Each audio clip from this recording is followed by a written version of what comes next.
Hello students, so here I am with the next part of your previous video. We'll discuss about anemophily, which means the wind pollination. So here the plants, they are pollinated with the help of wind. We have an example of grasses. You can see this is an inflorescence of a grass which is being pollinated by the wind. So let's discuss about the features of such plants. Here the pollens are light because they need to float in air, non-sticky, so that they do not get stick to any of the surface, whereas the stamens are well exposed. These stamens should be well exposed coming out from the flower, so that that with the air current the pollens will come out from the stamens. And in this case there are large sticky or the feathery stigma. So here stigma is either feathery or sticky, so that these pollen grains will get stick over there. And these wind pollinated flowers have single ovule in every ovary, and if small flowers are there, they are packed into the inflorescence as it is shown in this diagram. And here these flowers are also not very colorful, and these are also nectarless because they need not to attract the pollinators. And another important thing is here that here the number of pollen grains produced will be more. So now the next is there, that is your entomophily. That means the insect pollination. So here in this case, the flowers are large, colorful and have nectar. These points are important because they should be visible enough. They should be brightly colored to attract the pollinators, and there should be some reward for the pollinators in form of nectar. And important thing is that if the flowers are small, these small flowers, they are packed in the form of the inflorescence to attract the pollinators. And the nectar and the pollen grains, they are given as the pollination rewards to the insects. So you can see that as these insects are sitting over here, they'll sit at one flower, when they'll shift to the another flower, so automatically they'll perform the process of pollination. So let's take some of the examples. One of the example is the Amorphophallus, which is called as Jimmykanth, हम जिसको बोलते हैं. Amorphophallus, it provides a safe place to lay the eggs.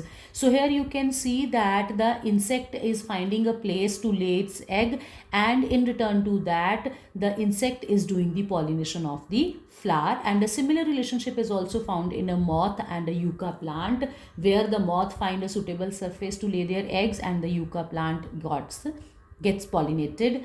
And there is a concept of the pollen robbers. Some of the insects, they are called as the pollen robbers. Why they are called such? Because they get the nectar and the pollens from the flower, but they do not perform the pollination, so we call them as the pollen robbers. That means they do not carry the pollen grains with them, so we call them as the pollen robbers. So now let's begin with the next topic, that is your outbreeding devices. Outbreeding devices means that the plants, they have developed certain features in themselves, so that they do not allow the self pollination. They promote the cross pollination, or you can say that what all features are there in plants which promote the cross pollination. So the first question arises, why there is a need of cross pollination or the outbreeding? Because the continued self pollination, that leads to the inbreeding depression. That means if we reproduce the same type of organisms generation after generation, their vigor or the content will keep on decreasing after few generation. So if you are aware about the Hindu mythology, so then here while making the wedding arrangements, it is normally checked that what is the parental caste of the male or a female, what is the parental or paternal and maternal caste of the male and the female in both the cases, because they do not allow the inbreeding depression. And now the next one is to avoid the self pollination. So how the plant has developed this concept of outbreeding devices. So we are having these points. First one is the dichogamy. Dichogamy means the maturation duration of both the anther and the pole gynoecium is different. That means if the anthers are mature, they are releasing their pollen grains, but stigma is not receptive. Whereas in other case, the stigma is receptive, but pollen grains are not mature in the same flower. So automatically the plant will go for the cross pollination.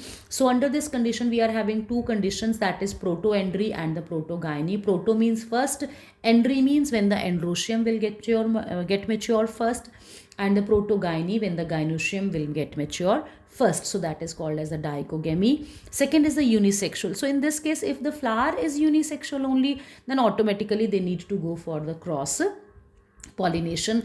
Now the next one is self incompatibility. This is a feature of the plant where the stigma of the plant do not allow the pollen grain of the same plant to germinate over there. So in this case, the pollens, they'll fall on the stigma, but they are not allowed to germinate. So this is called as self incompatibility, no matching. Then next one is the hercogamy. This is also called as the physical barriers. That means the anther and the stigma, they are arranged in such a way that there is no chance of falling of the pollens on the stigma of the same plant. This is also called as the physical barriers. They means arrangement is in such a way they'll not fall on the same stigma.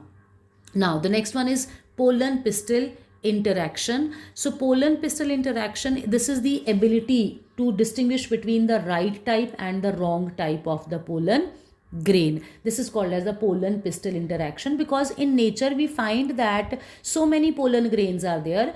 And let's take an example. If one honeybee is there, it first went to the hibiscus flower and then it goes to the some other like rose flower. So if somehow it carry the hibiscus pollen and fall it over the stigma of the that your rose flower, so will that they'll allow the pollination over there? Will that allow the germination of the pollen grains? No, this will not be allowed. So this type of interaction is called as the pollen pistil interaction. That means pistil is having the ability to distinguish between the right type and the wrong type of the pollen grain.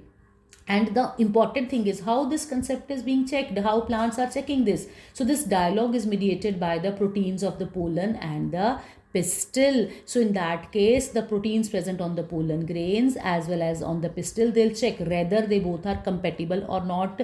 Similarly, you can talk about like while giving the blood, we normally check blood group. If the blood group is compatible, it will be given to the patient. If it is not, it will not be. Similar over here, if the proteins are compatible, the pollen will be allowed to germinate. Otherwise, it will not be allowed to germinate. So now the next topic is artificial hybridization. So artificial hybridization, very basic term we had done in our junior section also.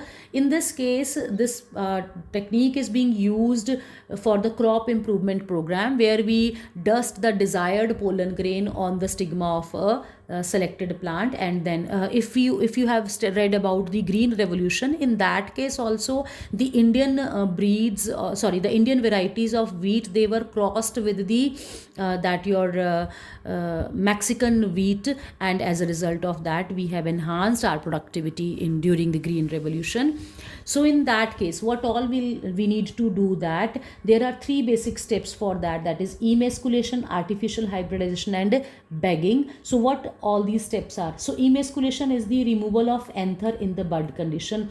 In this case, we will select the male and the female flower, and to avoid the self pollination, in case of the female flower, we remove their anther.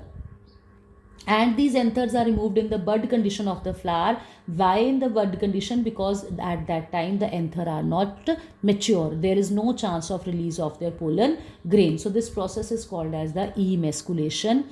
After this emasculation, we will perform artificial hybridization. That means we will take the stamen of the selected male plant and we will dust it over on the stigma of the female plant. So dusting of the desired pollens on the stigma is called as the artificial hybridization. Now after this artificial hybridization, the concept is not over. We need to bag that pistil or the carpel. Why we need to bag? So that the flower do not get the pollens of some other plant. So covering the artificial hybridized flower with the butter paper is called as the bagging, so that the undesired pollens will not fall over there. So this concept is called as emasculation and bagging, and this is important from your practical point of view, that will perform in our practical also. So this is all about today. So now the homework for today is there, that you need to write down the features of all the plants which are pollinated through the entomophily, through the anemophily and the hydrophily. So that's all for today. Students, do your work sincerely, take care, and stay at home. God bless you all.